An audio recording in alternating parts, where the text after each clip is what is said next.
ये कि इस बार जो वेरिएंट आया है जो BF.7 बोल के ओमिक्रॉन का ही एक वेरिएंट है, तो उसको लेके इतना फिक्र करने की ज़रूरत नहीं है भारतवासियों को।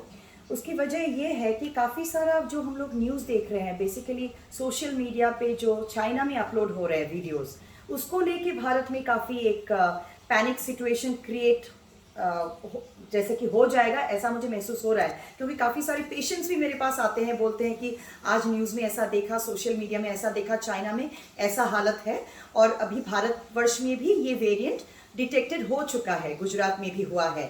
लेकिन सबसे बड़ी बात है यहाँ कि अक्टूबर महीने में ही पहली बार BF.7 स्ट्रेन जो है वेरिएंट है ओमिक्रॉन का, वो डिटेक्टेड हुआ था भारत में। और चाइना का सिचुएशन और हमारा सिचुएशन काफ़ी अलग है। जैसे कि अभी अभी डिस्कस हुआ है कि हमारे यहाँ वैक्सीनेशन बहुत ज़्यादा हुआ है और जो एम्स में रिसर्च हुआ है देखा गया है कि बहुत सारे वेरिएंट्स के प्रति भी ये वैक्सीन कुछ हद तक तो ये इफ़ेक्टिव है। लेकिन चाइना में सिचुएशन अलग है, वहाँ का डेटा हमारे पास नहीं है। तो चाइना का न्यूज़ देख के हम लोगों को डरना नहीं चाहिए, पैनिक ही नहीं होना चाहिए, लेकिन सतर्क रहना चाहिए और सावधान रहना चाहिए। जैसे कि क्योंकि कॉमन फ्लू जैसे सिम्टम्स होते हैं शायद हम सभी लोगों को, क्योंकि अभी तो सेलिब्रेशन का एक सीज़न आ रहा है, 31st आ रहा है, फिर माघ बिहू भी हो रहा है असम में। तो ऐसे मौक़ों पे हम लोगों को जितना हो सके क्राउडेड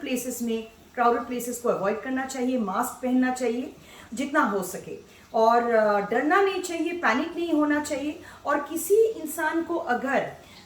जैसे कि फ्लू लाइक सिम्टम्स हुआ, बुखार हुई, सर्दी हुई, ठीक नहीं हो रहा है, माइल्ड भी हुआ, तो अभी टेस्टिंग करने की बहुत ज़रूरत है, क्योंकि चाइना में एक सिचुएशन हो गया है, हो सकता है यहाँ स्प्रेड हो, लेकिन हम लोग अगर एक प्राइमरी स्टेज में ही डिटेक्ट कर पाएँ कि ये जो फ्लू लाइक सिम्टम्स हो रहा है ये कोविड की वजह से है कि नहीं, RT-PCR करवाना फिर से बहुत ज़रूरी हो गया है। जैसे कि अभी अभी न्यूज़ में भी आ रहा है, न्यूज़ पे भी आ रहा है कि जो लोग इंटरनेशनल ट्रैवल करके आ रहे हैं उनका RT-PCR होना चाहिए। जहाँ पर केसेस पॉजिटिव आते हैं कोविड के लिए, वहाँ पर जीनोम सीक्वेंसिंग करना ही चाहिए, ताकि हम लोगों को पता चले कि ये पिछले जो वेरिएंट्स आए थे उन वेरिएंट्स की वजह से ही है, जिसके लिए हम लोग इम्यून हैं एक्चुअली, क्योंकि हम लोग वैक्सीनेटेड भी है, काफ़ी लोग बूस्टर डोज भी ले चुके हैं और इतना इन्फेक्शन हुआ था माइल्ड रेट में भी कि एक हर्ड इम्यूनिटी भी भारतवर्ष में हो गया है। वो है या कोई नया वेरिएंट है जिसके लिए हम लोगों को और एक अलर्ट मोड में जाना होगा।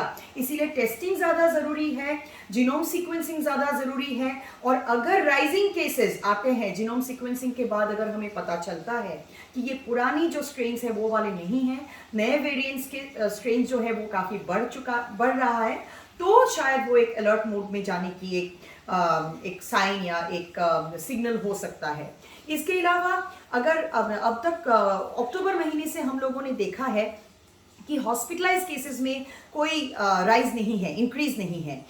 निमोनिया या सीवियर इन्फेक्शंस नहीं है रिपोर्टेड। तो हम लोगों को वो भी देखना है, अगर हॉस्पिटल में ICU में अगर कोई भी नया निमोनिया केस आता है या कॉमन फ्लू जैसा कोई सिम्टम लेके आता है, बुखार, सर्दी, खांसी, तब हम लोगों को टेस्टिंग करने की बहुत ज़रूरी होता है हम लोगों के लिए इन दिनों एटलीस्ट, और जीनोम सीक्वेंसिंग करना बहुत ज़रूरी है। ये टेस्टिंग और रिपीटेड जीनोम सीक्वेंसिंग के द्वारा ही बताया जा सकता है कि जो नया स्ट्रेन है, स्पेशली हम लोग जो बात कर रहे हैं अभी चाइना के सिचुएशन के बारे में और भारत में वही स्ट्रेन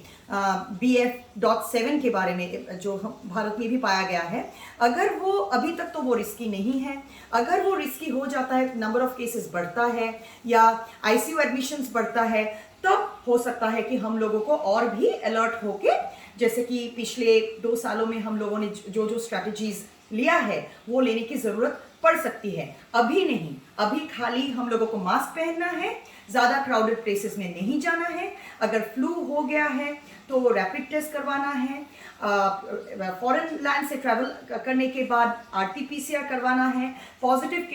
केसेस में जीनोम सीक्वेंसिंग करवाना है। पैनिक बिल्कुल नहीं होना है, एंजाइटी बिल्कुल नहीं लेना है, क्योंकि एक कॉमन फ्लू जैसा बहुत बार माइल्ड वेरिएंट्स में फ्लू होता है और निकल जाता है, कुछ भी नहीं होता है, तो डरने की कोई ज़रूरत नहीं है।